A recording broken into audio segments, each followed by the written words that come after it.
Hi, we're going to take a look at how the Cryonics Calculator answers the question, what are the odds that cryonics will work? Start by going to cryonicscalculator.com.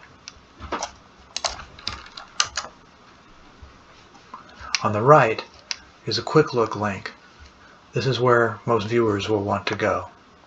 When you click on it, an online spreadsheet opens, and you type in your estimates in these 10 yellow cells.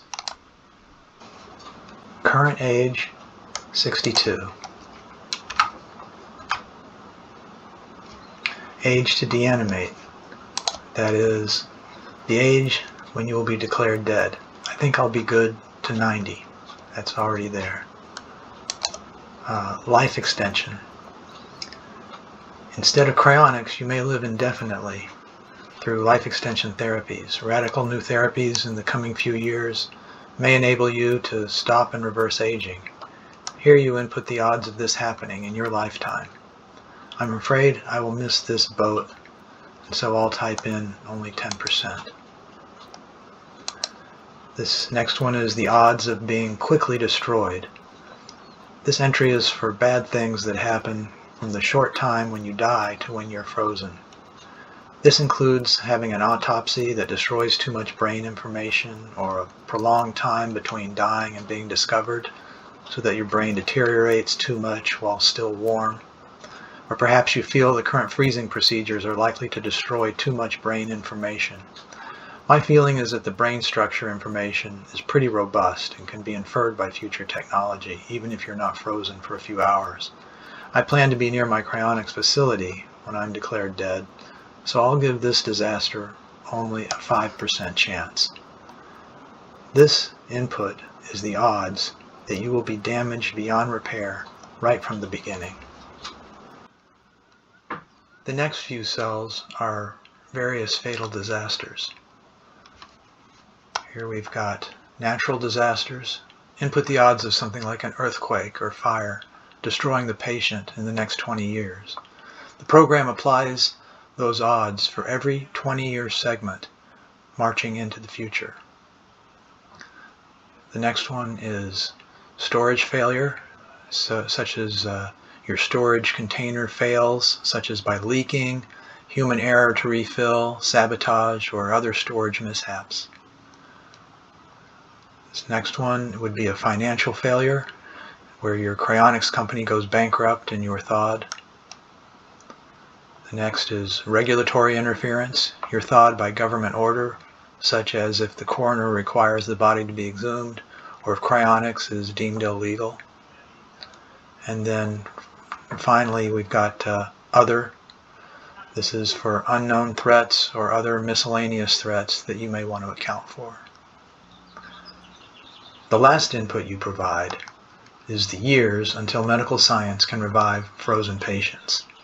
Type in the number of years you think it will take till there's a 50-50 chance that medical science will advance sufficiently by this time. This is not when you feel certain that science will be there, but when you feel it is getting close, or a 50-50 chance. The program accounts for the small chance that science will arrive before your typed years, and also accounts for a near certainty of advanced science a few decades after your typed in years. This tech trend will be illustrated in just a moment. Here are the results in green. Odds of life extension therapies stopping your aging.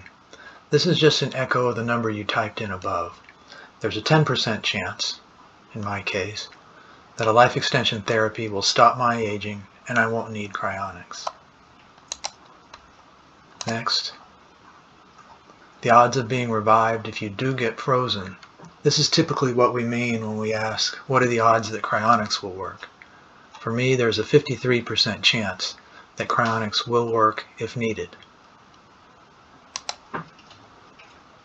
And the odds of an indefinite lifespan. The combined odds of living indefinitely by either life extension therapy or cryonics. And there's a 58% chance that I'll live indefinitely one way or the other. The plotted trend lines can give a lot of insight. On the horizontal axis are the years from now, where 0 is today. All the trend lines start on the year you are declared dead. The vertical axis is the odds that something will happen. The first line is the technology line, the blue line. Is advanced medical technology. Note that this line ramps up to the point that you input at the 50% probability level, at about 100 years in my case. It then continues upward to a near certainty of 99% within a few decades. The next line is the red disaster line. Small odds of disasters add up after many years. The disaster line shows the odds of a disaster having happened by the year in the horizontal axis. It approaches 100% as the centuries pass. We hope to be revived before a disaster strikes. It only takes about 130 years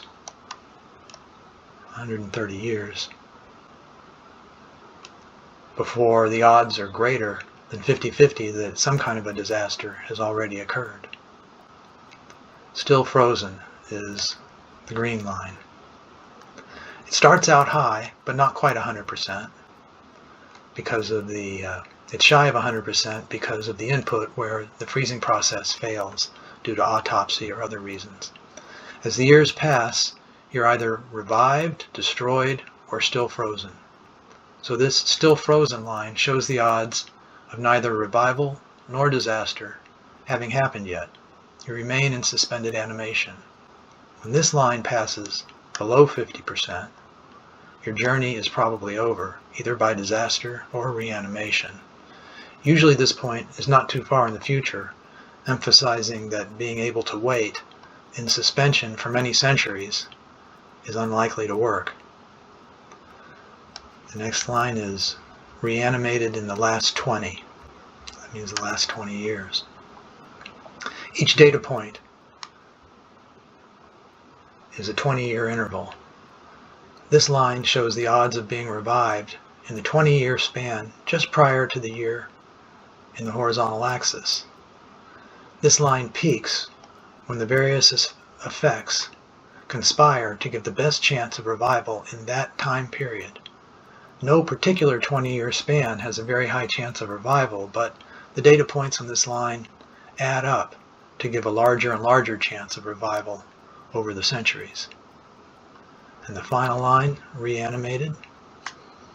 This line is the cumulative odds of the just discussed line called reanimated last 20.